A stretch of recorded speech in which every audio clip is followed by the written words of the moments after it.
Et là, je me dis, attends, tu es parti sur un coup de tête à l'autre bout du monde, tu as dépensé je sais pas combien pour acheter un billet pour supposément rencontrer une actrice qui est une superstar et tu croyais que ça allait se passer normalement.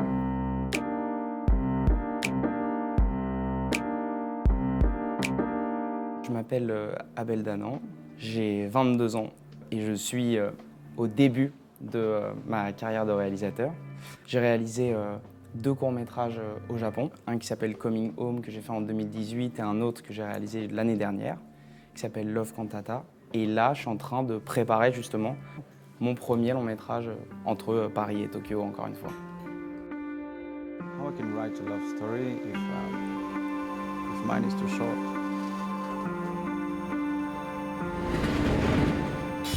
I have to go now. Can I come? You have to get some rest. あんま勘違いすんなよ。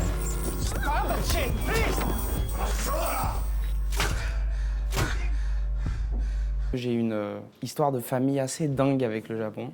Le frère de mon grand-père vivait au Maroc et il voulait partir pour gagner un peu d'argent aux États-Unis. Sauf qu'il était très très pauvre. Du coup, il est parti dans les cales à bateau, un peu comme tous les migrants. Il est arrivé à Ellis Island et en fait, une fois qu'il était là-bas, on lui a dit on te donne la nationalité à condition que tu fasses le service militaire pendant minimum 6 mois en Corée. Donc de Ellis Island, il a tout de suite pris son premier avion pour aller en Corée, à Séoul, et il a fait 3 semaines de service militaire là-bas. Ça s'est très mal passé parce qu'évidemment, il n'était pas du tout prêt.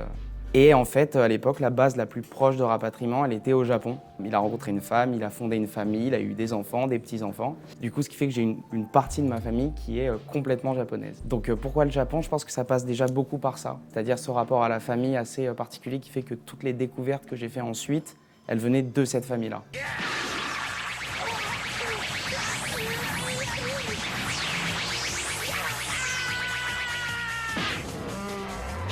Comme tous les enfants de mon âge, quand je rentrais de l'école, à l'heure du goûter MCM et je regardais Dragon Ball GT, puis les autres mangas, c'était le petit plaisir de la semaine après le travail qui nous empêchait de faire nos devoirs. Et puis après, ça a évolué, bien sûr, justement grâce à cette famille-là. À la Cinémathèque au Japon, j'ai vu un film qui m'a complètement retourné le cerveau, qui s'appelait Ran, un grand film shakespearien avec des samouraïs, des châteaux en feu, etc. Et à partir de ce moment-là, j'ai eu un déclic qui fait que je voulais en voir vraiment beaucoup.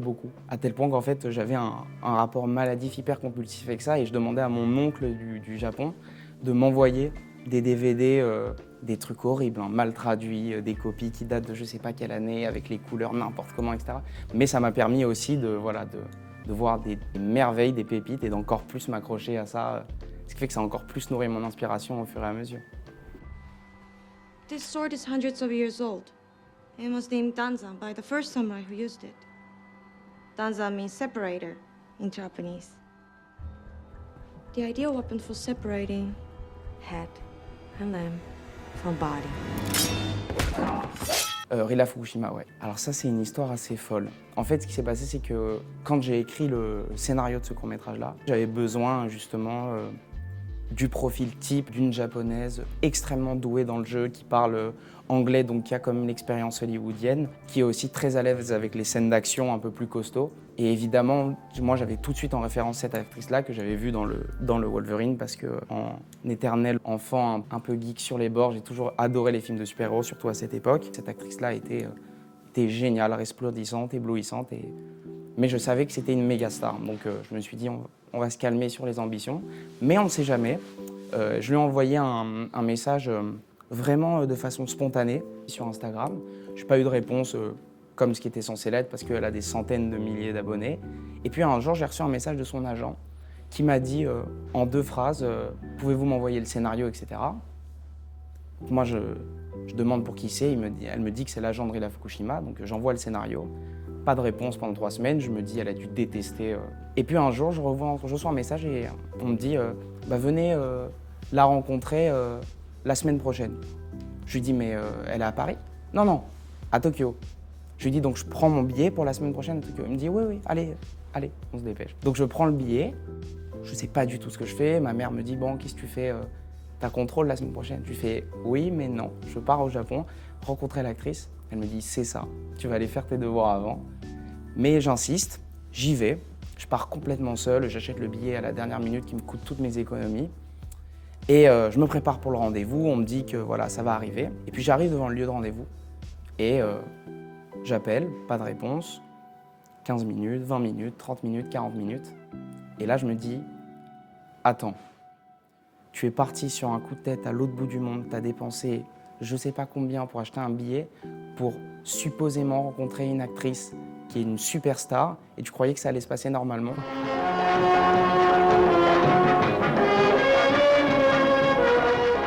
Et je fais une grande déprime. C'est-à-dire que vraiment j'ai un coup d'angoisse, je me retrouve au milieu de cette mare de monde, en plus au Japon c'est pas facile. Et je me dis bon, essaye de te calmer, je vais me mettre dans le bar juste en face du rendez-vous et je bois un petit peu pour essayer de me détendre.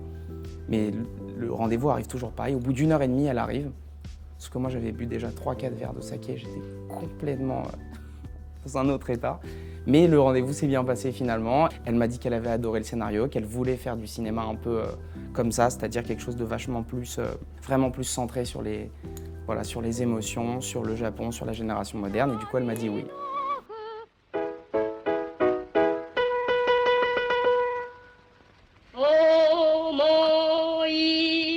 Alors, le cinéma japonais qui m'inspire le plus, c'est très varié.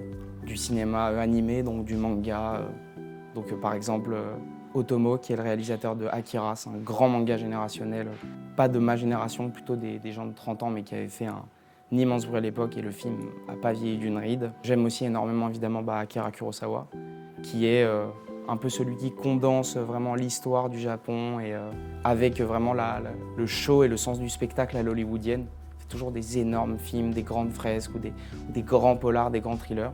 C'est vrai que c'est facile de commencer le cinéma japonais par ce réalisateur-là. Et puis après, quand on va dans des trucs un peu plus profonds, j'aime aussi beaucoup les cinéastes un peu dingues, mais très japonais. Au début, quand on les voit, on ne comprend pas ce qu'on regarde, mais ensuite, au fur et à mesure, ça fait sens, comme Takeshi Miike ou ce genre de choses.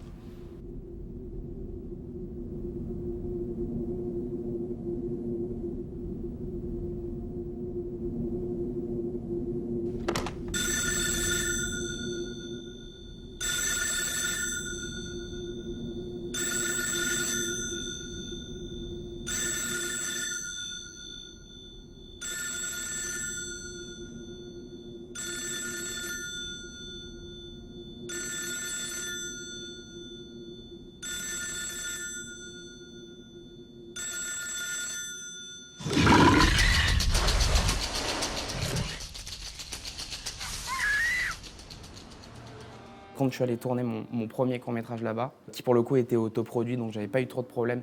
J'avais 17 ans, mais je savais pas du tout parler japonais. Et puis quand j'ai su que j'allais préparer le deuxième et que justement que ça allait être dans des bien plus grosses conditions, c'est-à-dire produit avec une équipe, avec des grands acteurs, etc., j'ai pris pendant 9 mois des cours de japonais avant pour essayer d'être un peu plus prêt à gérer tout ça.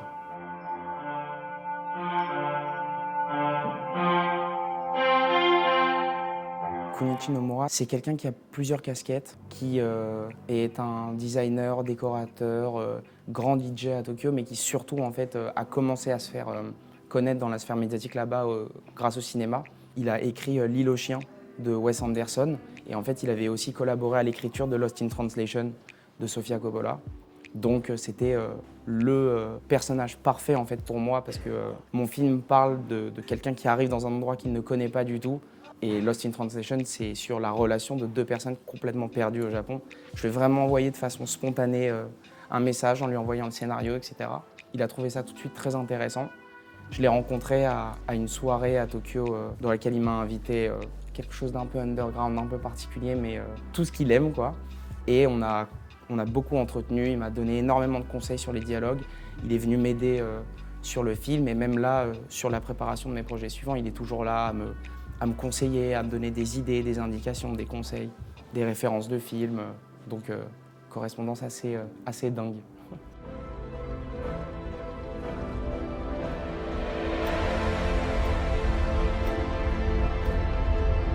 Brand Doyle, back to the Ranger now. We're not leaving without her data. Get back here now. No, we do not have time. The second wave is coming. We're in the middle of a swell. I got it. Get Get your ass back to the Ranger now! Il y a eu un déclic, ouais. J'avais 16 ans, j'étais en première. Je sortais d'un contrôle de maths où je pense que j'ai dû frôler le 4 ou le 5 sur 20 au bout de 15 minutes et mon nom, mon prénom, j'avais plus rien à répondre sur la copie. Donc j'étais complètement déprimé. J'appelle mon père pour lui dire que j'ai évidemment complètement raté mon contrôle. Et il me dit, bon bah viens au cinéma, on va voir le dernier film de Christopher Nolan qui s'appelait Interstellar. Le film me bouleverse comme pas possible. Je pense que rarement j'ai eu autant d'émotions devant un film. Je sors de la salle, les yeux rouges parce que je me suis frotté les yeux, plein de larmes, etc. Et sans même regarder mon père, je lui dis, bah voilà, c'est à ce moment-là, c'est vraiment ce que je veux faire. Je m'attendais à ce qu'il me dise pas question, etc. Et je retourne la tête et je vois que lui aussi, il pleure comme un bébé. Et il me dit, bon, c'est une bonne idée, fais-le. Voilà, c'est comme ça que j'ai eu le déclic. Ouais, bien sûr, je suis allé assez tôt comme chroniqueur à l'émission Le Cercle. Donc en fait, au début, j'y allais vraiment pour regarder, parce que j'ai toujours été assez fan de cette émission. Et puis en fait, j'envoyais mes critiques. Et un jour, le producteur de l'émission m'a dit, bah écoute, essaye de venir pour parler de 2 films. Et d'ailleurs, le premier film sur lequel je suis venu parler, c'est un film qui se passe au Japon, qui est un film de Gus Van Sant, qui est un film assez médiocre de Gus Van Sant. Ils m'ont un peu envoyé en chair à canon, mais j'ai défendu le sujet avec passion. J'étais très timide, très scolaire, etc. Mais j'ai quand même réussi un peu à m'en sortir et ils m'ont proposé après justement de rester, de venir parler des films que je voulais. Donc c'est plus revenu justement vers le cinéma que j'aime vraiment. Alors là aujourd'hui, quel film je rêve de faire? Justement pendant le confinement, qui je pense a dû être assez inspirant pour beaucoup d'auteurs, parce que ça force à rester devant son ordinateur pour écrire. J'ai écrit un film d'horreur, parce que j'ai toujours été aussi passionné par le cinéma de genre. Et j'ai écrit un film d'horreur que j'ai réussi assez vite à faire en court-métrage, avec un très beau casting et voilà, et dans une très bonne énergie. Et mon rêve, c'est vraiment de continuer un petit peu à explorer cette partie-là du cinéma que je ne connais pas trop, notamment dans les films de Blumhouse, donc ceux qui ont fait Get Out, Split, etc., qui sont très dans ce genre-là. Et ça, c'est quelque chose qui m'intéresserait énormément. Ouais.